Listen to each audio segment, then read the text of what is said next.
우리 직장생활 하시는 분들에게는 한 가지 로망이 있다라고 합니다. 뭐냐면 바로 갑질하는 상사에게 사표를 집어 던지는 것이라고 합니다. 하지만 사표를 집어 던지는 것이 로망인 이유는 그렇게 하지 못하기 때문이지요. 단순히 사표를 던지는 순간 모든 것이 다 엉망이 되어진다라고 하는 것들을 잘 알고 있기 때문입니다. 우리 인생도 사실 인권이라고 하는 그런 잘못된 로망을 가지고 있습니다. 그래서 사람들의 잘못들을 보면서 우리는 뭐 사람이니까 그럴 수도 있지, 뭐 다 사람인데 라고 하면서 넘깁니다. 하지만 그렇게 말할 수 있을지는 몰라도 사실 그것은 핑계에 지나지 않을 뿐입니다. 왜냐하면 사람에게는 본분이라고 하는 것이 있기 때문에 그렇습니다. 그 본분을 내던지면 인생은 엉망이 됩니다.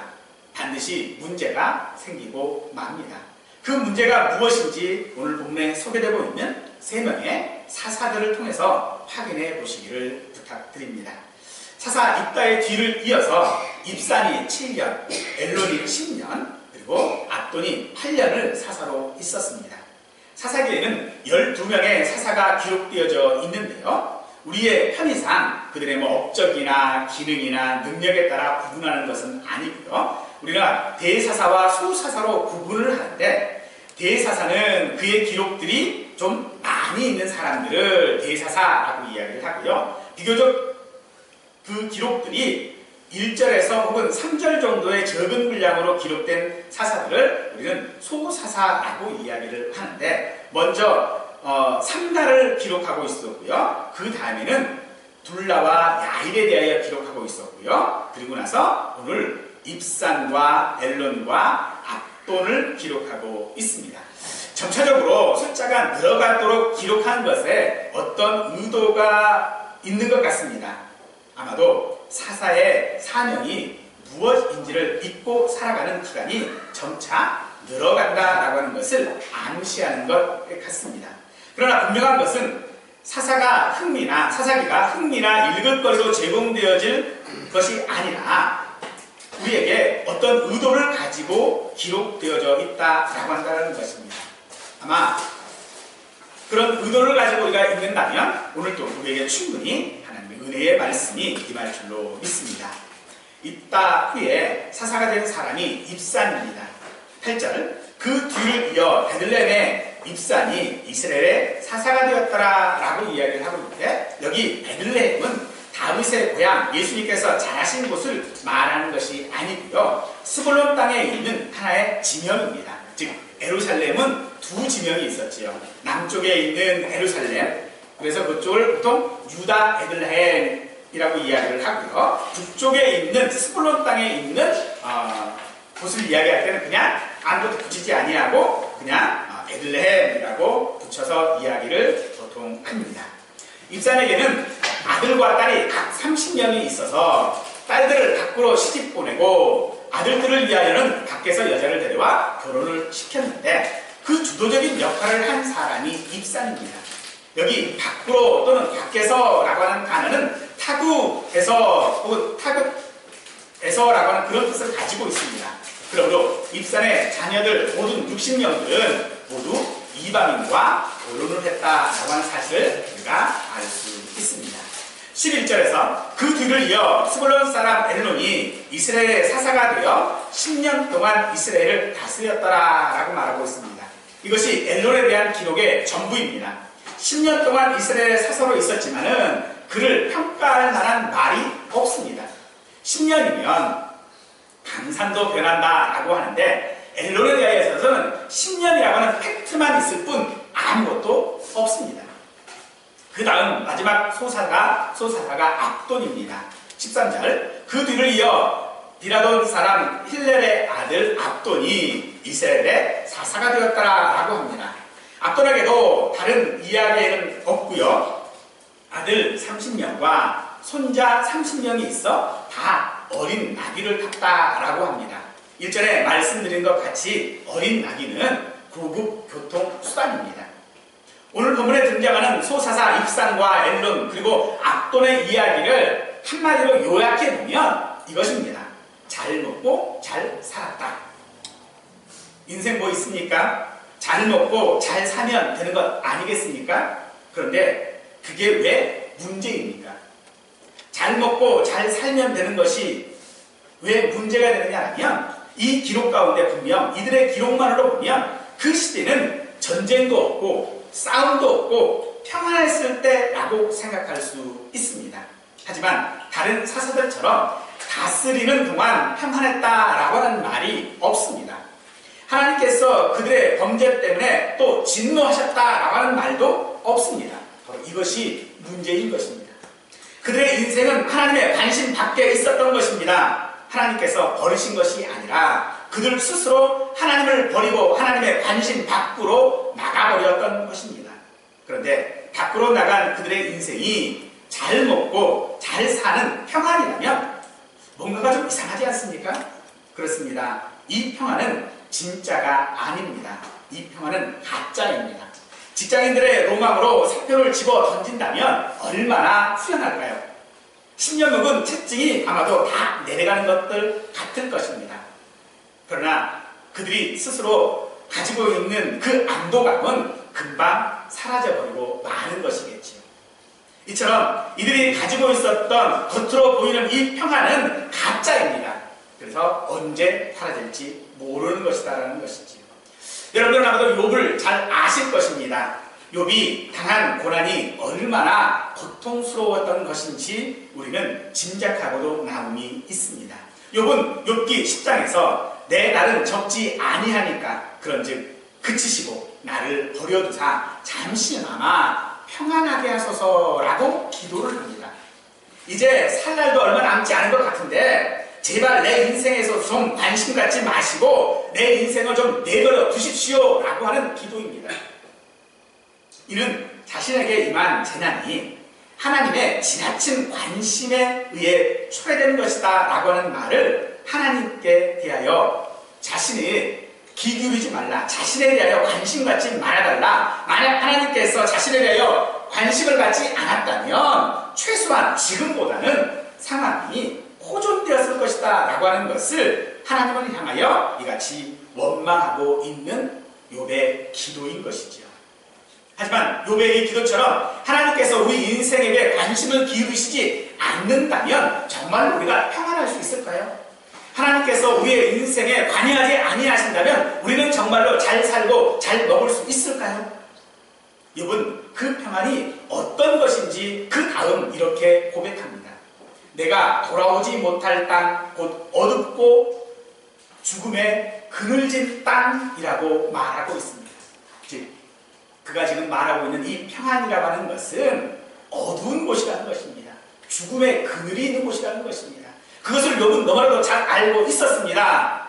그러므로 하나님 밖에 있는 인생은요, 어둡고 그늘진 죽음이며 광명도 흑암이 되어지는 것입니다. 그러므로 평안했을 것이라고 하는 것은 우리의 소망일 뿐 실상은 죽음과도 같은 상태인 것이지. 히브리서 12장 8절 말씀은 우리에게 징계는 다 받는 것이거늘 너희가 너희에게 없으면 사생자요 친아들이 아니니라 라고 했습니다. 자녀들은 부모의 관심이 참견처럼 느껴질지 모르지만 자식을 가진 부모는 결코 그 관심을 접을 수 없는 것입니다. 마치 잘 자라는 장미꽃 무리 가운데서 너무 예쁘니까 그 중에 한 송이를 잘라서 꽃병에 꽂아놓겠다라고 생각해 보십시다. 모든 장미꽃 가운데 여러 송이의 장미꽃 가운데 있는 이 장미 한 송이는요 너무나도 미미합니다. 그런데 하나뿐인 그 장미 한 송이만 꽃병에 꽂아놓으면요 그렇게 예쁘고 그렇게 존귀하고 그렇게 아름다울 수 없습니다. 그것이 바로 우리 인생입니다. 우리 인생이 너무나도 미미하고 너무나도 보잘것없다고 해서 그 인생을 하나님 관심 밖으로 끌어내버리면 그 인생 자체는 화려해볼 수 있습니다.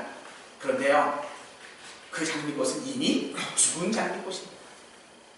이미 그에게는 생명이 있지 않습니다.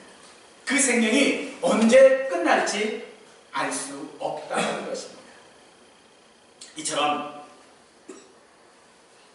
하나님의 관심이 없으면 우리 인생은 괴로울 것 같지만 하나님의 관심이 있어야만 우리는 그곳이 곧 우리가 사는 길이다 라고 하는 것을 믿으시기 바랍니다. 아멘. 사사 역사는 30명의 아들과 30명의 딸을 다 결혼시켰습니다. 요즘처럼 자이던 타이던 결혼하기 힘든 때가 아니더라도 60명을 결혼시킨다라고 하는 것은 참으로 대단한 일이지요. 혹자는 입산이 정략적으로 결혼정책을 통해서 평안을 추구했다라고 하지만 그가 사사로 다스린 지가 7년이라는 기간이기 때문에 그 기간 안에 60명의 자녀를 결혼시킨다라고 하는 것은 너무나도 어려운 일입니다. 하지만 분명한 것은 그 결혼을 주도적으로 나서서 진행한 사람이 사사였던 입산이라는 것입니다. 신명기 7장 3절과 4절 말씀은 우리에게 내 딸을 그들의 아들에게 주지 말며 그들의 딸도 내 며느리로 삼지 말 것을 이라고 말하고 있습니다. 왜냐하면 그들이 이방인들이 하나님께서 이스라엘에게 하신 일들을 잊게 하고 하나님의 관심 밖으로 이끌기 때문이라고 하십니다. 즉 하나님을 기억하지 못하게 하시는 것 때문에 이방인과 자녀들을 결혼시키지 말라라고 말씀하고 있는 것입니다. 그렇다면 오늘 입사는 도대체 무슨 생각으로 그의 자녀들을 다 이방인에게 주도적으로 정략적으로 결혼시켰을까요? 이 입사는 자녀들이 자유연애로 이방인과 결혼한다고 해도 말려야 하는 사람입니다. 그런데 오히려 주도적으로 그 일을 하고 있습니다. 이것은 바로 그의 관심이 오직 자녀들을 결혼시키는 것에 그치고 있다라고 하는 것을, 오직 그의 관심이 거기에 집중되어져 있었다라고 하는 것을 말하고 있는 것이지요. 홍수로 인하여 사람들이 멸망할 때에 사람들이 깨닫지 못하는 것들, 그들이 있었습니다. 그들에 대하여 예수님께서는 마태복음 24장에서 이렇게 말씀하십니다. 홍수 전에 노아가 방주에 들어가던 날까지 사람들이 먹고 마시고 장가들고 시집가고 있었으면서 홍수가 나서 그들을 다 멸하기까지 깨닫지 못하였다라고 하셨습니다. 홍수로 인해 멸하여진 사람들이 깨닫지 못한 것은 그들이 가져야 할 관심이 잘 먹고 잘 사는 것이 아니라 하나님께서 창조하신 사람의 본분이라는 것을 깨닫지 못했다라는 것입니다. 그들은 죽어도 그 사실들을 깨닫지 못했습니다. 사랑하는 여러분들은 죽어도 아셔야 할 것이 있습니다. 바로 하나님의 관심 밖에 있는 인생은 평안한 것처럼 잘 먹고 잘 사는 것처럼 보여도 그 마지막은 멸망당하는 것이다 라고 하는 것입니다. 속담에 핑계 없는 무덤이 없다고 하지요. 그만큼 인생에는 사연이 많이 있습니다. 그래서 책으로 쓴다면 몇 권이나 쓸 수 있겠습니까? 한 10권이면 되겠습니까? 하지만 한 권을 쓰시던 100권을 쓰시던 그 책을 읽을 사람은요 아무도 없을 것입니다. 누구도 여러분의 인생에 관심이 없다라는 것입니다. 10년 동안 사사로 다스렸던 앨런도 그렇습니다. 왜 그의 인생이라고 한 말이 없었겠습니까? 왜 그의 인생이라고 공적이 없었겠습니까? 그런데 그의 인생이라고 소개된 오늘 본문은 그의 인생이 아무런 의미가 없었던 인생, 관심 밖에 있었던 인생이라고 말하고 있는 것입니다. 하지만 우리는요, 예수님으로 인하여져서 할 말이 많은 사람들이어야 할 줄로 믿습니다. 그저 그런 인생에 예수님을 믿어 소망이 생겼고 죄로 말미암아 죽을 인생에게 구원을 받았습니다. 계시록 3장 20절은 볼지어다 내가 문 밖에서 두드리노니 누구든지 내 음성을 듣고 문을 열면 내가 그에게로 들어가 그와 더불어 먹고 그는 나와 더불어 먹으리라 라고 말씀하십니다. 잘 먹고 잘 사는 것이 이제 예수님으로 인하여져서 의미가 있다라고 하는 말씀입니다. 여러분의 인생에서 예수님을 믿는 것이 가장 가장 잘한 일임을 믿으시기 바랍니다. 네. 우리의 인생에 있어서 아무런 의미가 없는 것은 우리가 하나님 관심 밖에, 하나님 밖에 있기 때문에 그렇습니다. 하지만 예수님 안에 있는 인생, 예수님으로 인하여져서 예수님과 함께 먹고 마시는 인생은 그것 자체로도 하나님 앞에 의미 있는 인생이요, 하나님께서 가장 잘하신 일인 것을 우리가 믿어야 한다는 것입니다.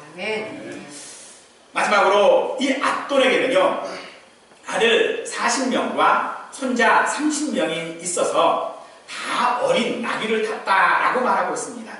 그냥 한마디로 부자였다라는 거죠. 다 부자였다라는 것입니다. 압돈은 경제적인 능력을 가진 유능한 사람입니다. 하지만 그 가진 것이, 그의 능력이 하나님의 은혜를 받는 데에는요 아무런 영향이 없습니다. 계시록 3장 17절 말씀을 보면, 내가 말하기를 나는 부자라 부유하며 부족한 것이 없다 하나 내 곤고한 것과 가련한 것과 가난한 것과 눈먼 것과 벌거벗은 것을 내가 알지 못하는도다 라고 라오디게아 교회를 책망하신 말씀이 등장합니다. 사랑하는 성도 여러분, 이 책망이 오늘 우리에게도 있기를 원합니다. 그래야 우리가 살 수 있습니다. 오늘 우리가 무슨 일을 하며 내 생각대로 내 마음대로 살아가는 인생을 내버려 두시고 그냥 그대로 살아가도록 두시면 우리는 그 필경이 멸망일 수밖에 없다는 것입니다. 하지만 하나님께서 우리에 대하여, 우리의 잘못에 대하여져서, 우리가 잘못된 방향으로 나가는 것에 대하여져서 우리를 책망하시고 우리를 돌이키시면 우리는 살게 된다는 것입니다. 아멘. 주님께서 우리에게 원하시는 것은 우리가 능력 있고 경제적으로 성공한 사람이 되어 세상에서 인정받는 자가 되는 것이 아닙니다. 주님은 우리가 작은 것에 충성하기를 원하십니다. 마태복음 25장 달란트 비유에서 주님은 착하고 충성된 종아, 내가 적은 일에 충성하였음에 내가 많은 것을 내게 맡기리니 내 주인에 참여할지라다 라고 말씀하십니다. 인생의 달란트를 남기고 물려주는 것이 아닌 인생을 맡기신 하나님께 충성할 때에 즐거움이 있고 인생에 행복이 있음을 믿으시기 바랍니다. 이것이 하나님께서 우리에게 주신 능력입니다. 우리가 작은 것에 충성하기를 원하신다는 것입니다. 작은 것이 무엇일까요? 그 작은 것은요, 그저 내 앞에 하나님께서 내 관심 가운데에 나에게 지적하시는 그 지적들에 대하여져서 내가 아멘으로 화답하는 것이요, 그 말씀대로 살아가려고 발버둥치는 것이 되어질 것입니다. 우리가 그렇게 살아간다면 어떨까요? 우리의 삶은 결코 순탄하지 않을 것입니다. 내가 세상의 부정들과 맞서 싸우려면 나 또한도 어려움을 경험하지 않을 수 없다는 것입니다. 오늘 우리에게 얼마나 많은 일들이 우리에게 있습니까? 아니, 내가 하나님의 뜻대로 살아가려고 노력했을 때에 과연 세상이 그런 우리를 그냥 내버려 둡니까? 그렇지 않습니다. 아니, 오히려 내가 세상과 편향하여져서 세상과 함께 살아간다면, 세상의 가치대로 살아가 버린다면 아마 우리는 어려운 것이 없을 거예요. 욕하는 사람에게 함께 욕하고 소리치는 사람에게 함께 소리치고 싸우는 사람과 함께 싸워버리면 뭐가 달라지겠습니까? 그런데 우리는요, 소리치는 사람 앞에서 잠잠해야 되고요, 싸우고자 덤비는 사람 앞에 오른밤도 왼밤도 내주어야만 합니다. 우리를 잡아먹으려고 하는 일대처럼 덤벼드는 세상을 향하여져서 나 잡아잡수하고 포기하고 납작 엎드려 있어야 하는 것이 오늘 우리의 삶입니다. 그것이 결코 순탄하지 않을 것입니다. 그것이 마치 욥이 당하는 고난과 같은 것일 것입니다.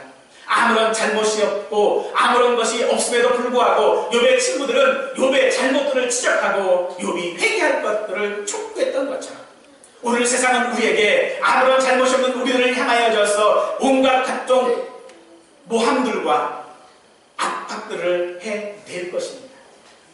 그것들을 할 때에 우리의 삶은 어떠해야 됩니까? 그들처럼 그렇게 살아간다면 우리는 하나님 밖에 있는 인생인 것입니다. 하나님 안의 인생은 결코 그렇지 않다는 것입니다. 하나님 안의 인생이 무엇입니까? 하나님께서 우리에게 맡기신 그 작은 본분, 하나님의 자녀로, 하나님의 성도로 살아가기를 원하는 그 작은 마음이 오늘 우리의 본분이어야 할 줄로 믿습니다.